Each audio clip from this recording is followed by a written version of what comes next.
لشکریوں کے ساتھ جا رہے ہیں، جنات بھی ہے، انسان بھی ہے، بڑا جاہو جلال کے ساتھ، بڑا عظیم الشان، بڑا طویل لشکر ہے، کئی میل تک لشکر پھیلا ہوتا تھا۔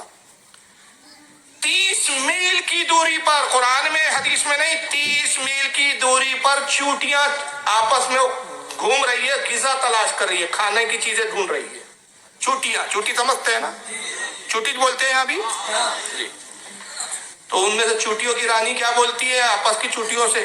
اپنے اپنے بل میں چلی جاؤ کہ سلیمان کا لشکر آئے گا تو سب کے سب کچلی جاؤ گی، کہیں سلیمان علیہ السلام کا لشکر ہمیں کچل نہ دے، اپنے بلوں میں چلی جاؤ۔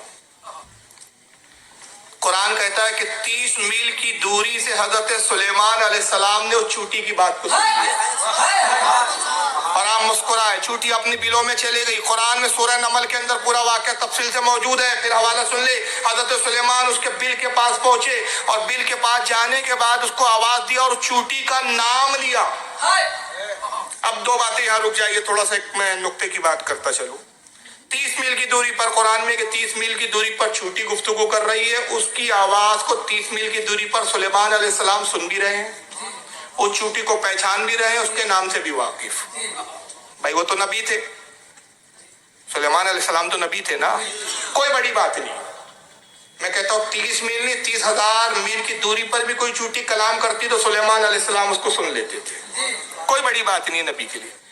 بھائی چوٹی تو نبی نہیں تھی، اس کو کیسے معلوم 30 میل کی دوری پر حضرت سلیمان کا لشکر ہے؟ بھائی چوٹی کوئی نبی ہے، ولی ہے، انسان ہے، اشرف المخلوقات ہے، ایک معمولی سا کیڑا، کیڑے کی کیٹیگری میں آتی ہے، ایک معمولی سا جنتو، جنتری بولتے جا رہا، کوشش کر رہا ہوں تھوڑی تھوڑی بنگالی بول لوں، ایک چھوٹا سا کیڑا۔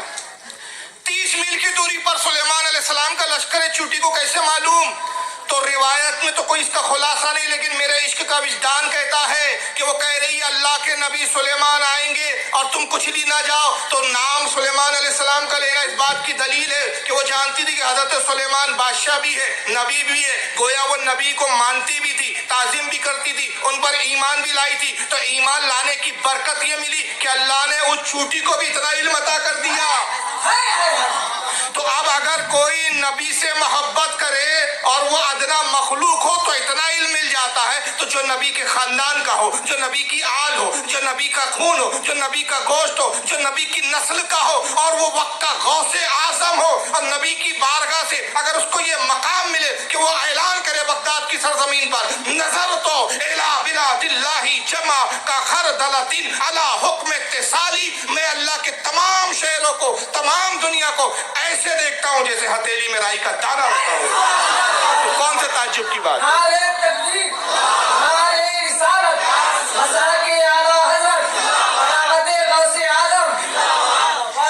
اور غیب کی تعریف کیا ہوتی ہے؟ چھپی ہوئی چیز۔ جنت ہم سے چھپی بھی ہے، ہمارے لیے جنت کیا ہے؟ غیب ہے۔ ہم جنت ہے یہ جانتے، جنت دیکھ نہیں رہے۔ دوزخ ہے، ہمارا ایمان ہے، نبی نے بتایا، ہم نے مان لیا کہ دوزخ ہے، لیکن دوزخ اور جہنم کو ہم دیکھ نہیں رہے۔ ہمارے لیے دوزخ کیا ہے؟ غیب ہے۔ قرآن میں اور اللہ کے رسول نے فرمایا فرشتے ہیں، فرشتے ہمیں نظر نہیں آتے، مگر ہمارا ایمان ہے فرشتے ہیں، ہمیں دکھتے نہیں ہیں۔ تو غیب کے معنی جو ہم سے پوشیدہ ہو، جو چیز چھپی بھی ہو۔ چوٹی سے حضرت سلیمان کا لشکر چھپا ہوا تھا، 30 میل کی دوری پہ چوٹیوں کو نظر نہیں آ رہا ہے، تو چوٹیوں کے لیے یہ ہو گیا تھا غیب۔ تو جب نبی کی محبت سے ایک چوٹی اتنا غیب جانتی ہے تو اللہ کے نبی غیب نہیں جانتے؟ یہ پھر بھی بولتا قرآن میں دکھاؤ، تو قرآنی میں تو پڑھ، تو پہلے عشق میں تو پڑھ، محبت میں تو پڑھ۔ بہرحال حضرت سلیمان علیہ السلام کا چوٹی کا نام لیا، چوٹی باہر آئی، کہا السلام علیکم یا نبی اللہ۔ وعلیکم السلام۔ تو نے کیسے گمان کیا کہ سلیمان کا لشکر تجھے کچل دے گا؟ کیسے گمان کیا؟ تو چوٹی بھی جواب کیا دیتی ہے، تو چھوٹی سی مگر جواب سنو، کہتی ہے سلیمان آپ نبی ہے، آپ ہمارا خیال رکھتے، آپ کی لشکر میں، آپ کے یہ پوری فوج میں ہر کوئی نبی تھوڑی ہے جو ہمارا خیال رکھتا۔ آپ پہچانتے ہیں، آپ جانتے ہیں، یہ تو عام لوگ ہیں، ہمیں کچل ہی دیتے۔ سلیمان علیہ السلام مسکرائے، بڑے خوش ہوئے، کہا تیرا جواب بڑا اچھا لگا، آج تمام تیری چوٹی اور تیرے قبیلے کی دعوت ہماری طرف سے، فرمایا ان کے بلوں کے سامنے مٹھائیاں رکھو۔ ایک ایک چوٹی تو بہت چھوٹی سی چیز ہے، آپ کے گھر میں بکری ہو، بلی ہو، کتا ہو، لے جاؤ اور وہابی کے ملا کے کان کے پاس لے جاؤ اور اس کی دم ہلاؤ، جانور کی وہ آواز نکالے، ڈھونڈ ہاں ڈیچو بچو جو بھی، بولا کیا بول رہا ہے مولوی صاحب ذرا بتاؤ، اتنا پڑھ کے آئے ہو دارالعلوم دیوبند سے جہاں سے اردو سیکھ کر حضور گئے، آپ بتاؤ یہ جانور بول کیا رہا ہے؟ جانور کی بولی مجھے نہیں آتی۔ خبیر جس کی آواز سن رہا ہے اس کی زبان نہیں جانتا تو، مگر سلیمان علیہ السلام چوٹی کی آواز محسوس نہیں ہوتی، سنائی نہیں دیتی، 30 میل کی دوری پر چوٹی کی آواز سلیمان سن لے جو ہمارے نبی کے غلام ہے، تو جب غلام کی زبان دانی کا یہ عالم ہے تو آقا کتنا جانتے ہوں گے، کتنی زبانوں پہ مہارت ہوں گے، کتنا سنتے ہوں گے۔ اور جب نبی کا غلام سلیمان 30 میل کی دوری پر سنے تو اگر میرے مصطفیٰ مدینے سے ہم سنیوں کی فریاد سنے تو تعجب کیا ہے؟ تو امام احمد رضا پکار اٹھے کہ کہتے ہیں اور کوئی غیب کیا تجھ سے نہا ہو بھلا، جب نہ خدا ہی چھپا تجھ پہ کروڑوں درود، اور فریاد جو امتی کرے حال زار میں، ممکن نہیں کہ خیر بشر کو خبر نہ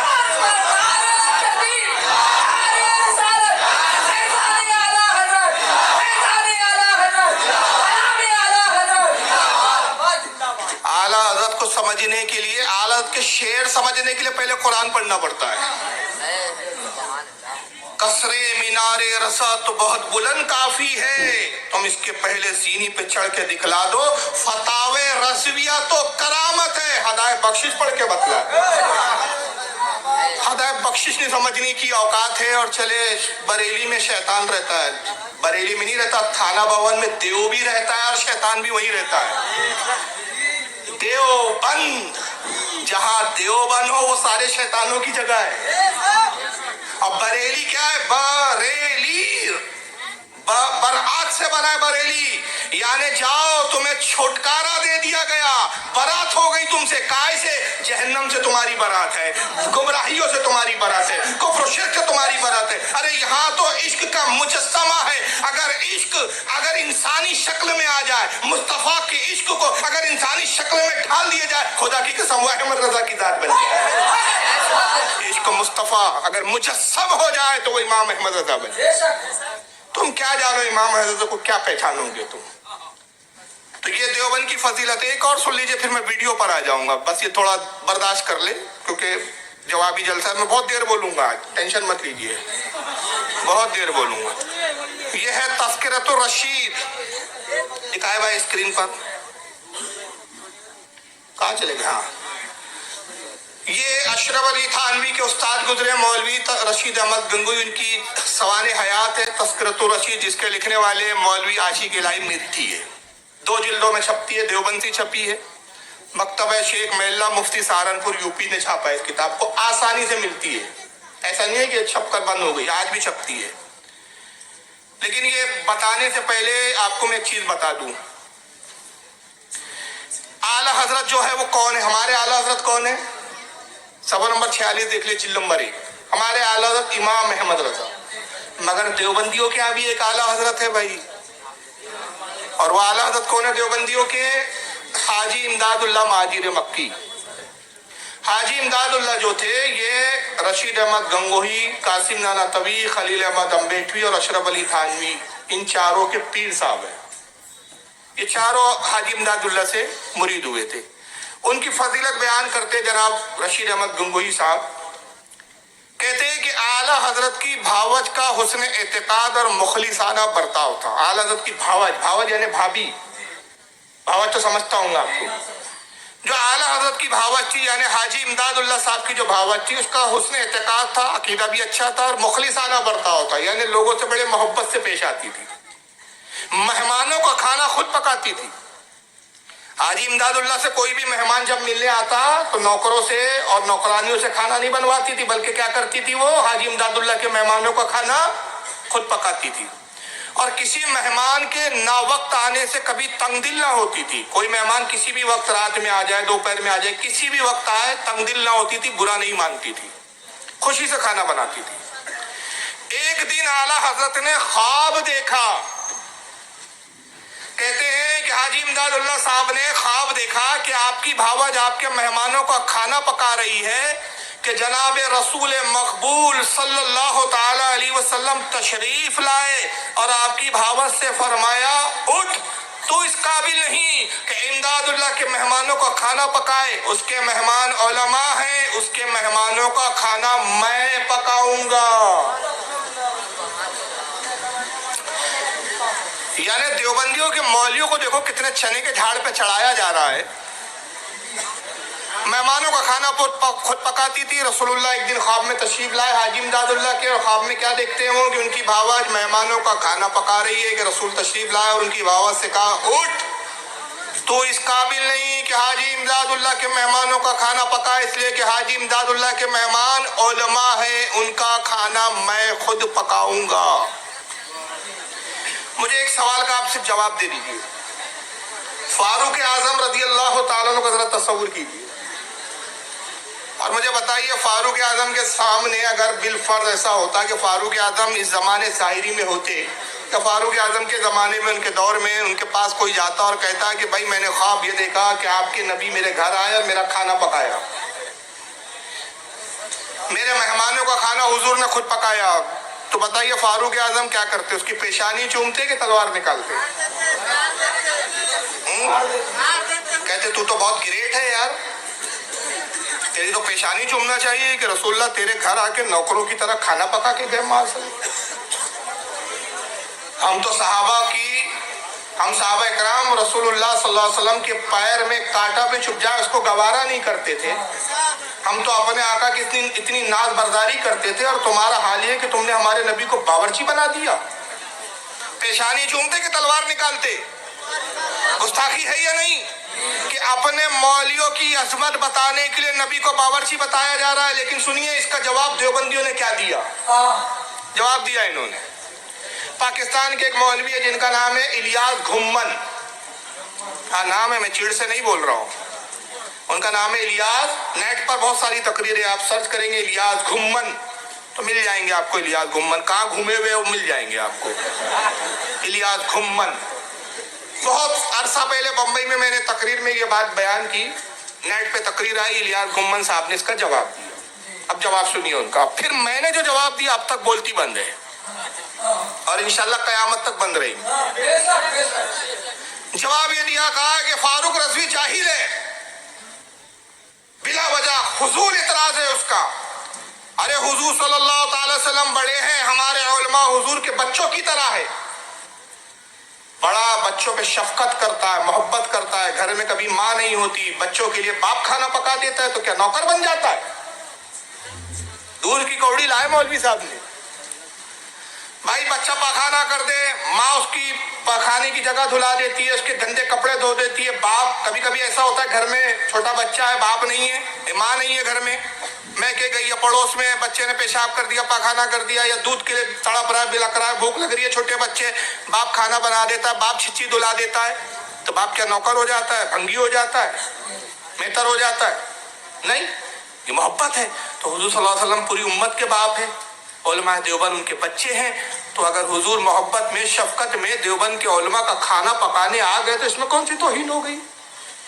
ہم نے کہا چلو یہ اصول ہے نا، آپ نے یہ اصول بنایا، اب اسی اصول پر میں بات فٹ کر رہا ہوں، برا مت ماننا، اصول آپ نے بنایا، اصول آپ کا یہ ہے کہ اگر بڑا چھوٹوں کا کام کر دے تو محبت ہے، شفقت ہے، اس سے الفت ہے، اس سے لگاؤ ہے، اس سے وہ نوکر نہیں۔ اور یہ بات خواب کی ہے، حقیقت میں نہیں ہے، خواب ہے، خواب دیکھا تو خواب صرف تمہیں کو تو نہیں دکھتے، خواب ہمیں بھی دکھتے ہیں، تو مجھے بھی یہ خواب دکھا، اور کل رات ہی خواب دکھا، خواب یہ دکھا کہ میں میرا گھر کا نوکر، میرے اپنے گھر کا نوکر میرا پخانہ صاف کرنے گیا، ہاتھ میں برش تھا میرے نوکر کے، کچھ سرف تھا، وہ جو ڈٹرجنٹ ہوتا ہے وہ، کچھ فینائل کی بوتل تھی، تبھی میں نے دیکھا کہ مولانا اشرف علی تھانوی، رشید احمد گنگوہی، قاسم نانوتوی تینوں آئے، ایک کے ہاتھ میں جھاڑو تھا، ایک کے ہاتھ میں پانی کی بوتل تھی، ایک کے ہاتھ میں صاحب جو فینائل تھا، اور میرے نوکر کو ڈانٹا انہوں نے، اور ڈانٹ کے کہا اوہ تیری کیا مجال کہ تو فاروق رضوی صاحب کا پخانہ صاف کرے، فاروق رضوی اس دور کے بہت بڑے عالم ہیں، ان کا پخانہ ہم تینوں مل کر صاف کریں۔ جو مولوی ندوہ سے لیا ہوتا ہے اس سے تو بڑا بریلی کا گدھا ہوتا ہے۔ ارے بھائی وہ بڑے ہیں، میں چھوٹا ہوں، شفقت میں میرا پخانہ دھو کر چلے گئے، اصول آپ کا ہے۔ برا لگا نا؟ مرچی لگی؟